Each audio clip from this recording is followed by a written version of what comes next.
جب شیر کی ماں ردا سے کال پہ بات کرتی ہے تو ردا شیر کی ماں سے کہتی ہے کہ ڈاکٹر فجر جو کہ ہر وقت شیر کے ساتھ اس کے کمرے میں رہتی ہے تو مجھے تو اس کا ہر وقت شیر کے ساتھ اس کے کمرے میں رہنا اچھا نہیں لگ رہا۔ یوں لگ رہا ہے کہ جیسے وہ دونوں ایک دوسرے کو عرصے سے جانتے ہیں اور ان کے درمیان دوستی بھی واضح طور پر نظر آتی ہے۔ اب میں تو ان دونوں کے بیچ نہیں آنا چاہتی۔ دوسری طرف فجر جب شیر کے چچا کو ڈاکٹر سے بات کرتے ہوئے دیکھ لیتی ہے تو فجر کو شک ہونے لگتا ہے کہ کچھ نہ کچھ گڑبڑ ضرور ہے۔ شک تو اسے پہلے بھی تھا کیونکہ شیر کی بلا وجہ بگڑتی حالت کو دیکھ کر لگتا تھا کہ شیر کے ساتھ کچھ نہ کچھ غلط تو ضرور کیا جا رہا ہے۔ شیر نے خود اسے بتایا تھا کہ میرے چچا نے میرے علاج کے لیے ڈاکٹر کو پیسے دیے ہیں، تبھی تو یہ سب کچھ ہو رہا ہے اس کے ساتھ۔ اور آج جب فجر اس کے چچا کو ڈاکٹر کے کمرے میں اس سے بات کرتے ہوئے دیکھ لیتی ہے تو اس کا شک یقین میں بدل جاتا ہے۔ ڈاکٹر فجر تو اب دوسرے ڈاکٹر سے محتاط ہو جائے گی کیونکہ اب اسے پتا چل گیا ہے کہ شیر بلا وجہ اتنا ہائپر کیوں ہو جاتا ہے۔ بالکل نارمل ہوتے ہوئے اچانک اس کے ساتھ ایسا کیا ہو جاتا ہے کہ وہ آپے سے باہر ہو جاتا ہے۔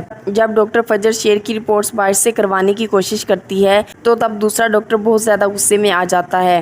تو ڈاکٹر فجر کو تھوڑا عجیب لگتا ہے کہ کوئی نہ کوئی گڑبڑ ضرور ہے۔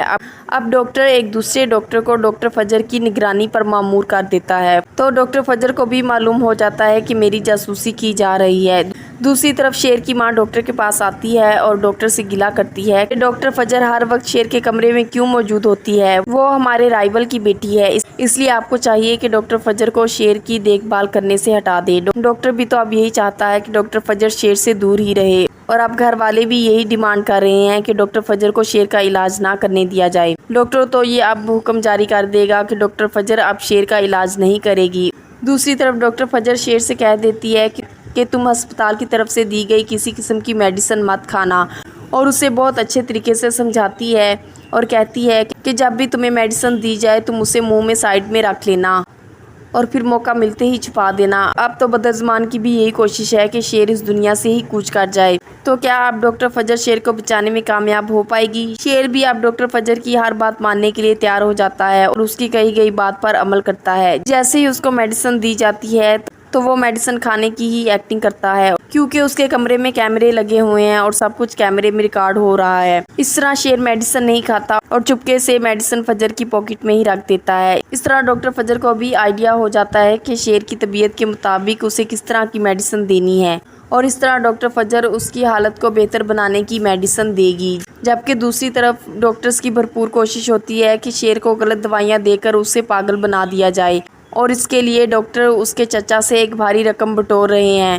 اور لالچ میں آ کر وہ شیر کی زندگی سے کھیلنے کی کوشش کر رہے ہیں، اور زیادہ میڈیسن کی ڈوز دینے کی وجہ سے شیر بے قابو ہو جاتا ہے اور چچا بھی تو یہی چاہتا ہے کہ وہ کبھی بھی ٹھیک نہ ہو پائے۔ اب دیکھتے ہیں کہ ڈاکٹر فجر اپنی کوشش میں کس حد تک کامیاب ہو پائے گی کہ وہ دوبارہ شیر کو ایک نئی زندگی کی طرف لے آئے۔ کیسی لگی ڈرامہ سیریل شیر کی یہ ایپیسوڈ؟ کامنٹ سیکشن میں اپنے خیالات کا اظہار ضرور کیجیے گا۔ مزید ویڈیوز کے لیے چینل کو سبسکرائب اور بیل آئیکن کو پریس کرنا مت بھولیے۔ شکریہ۔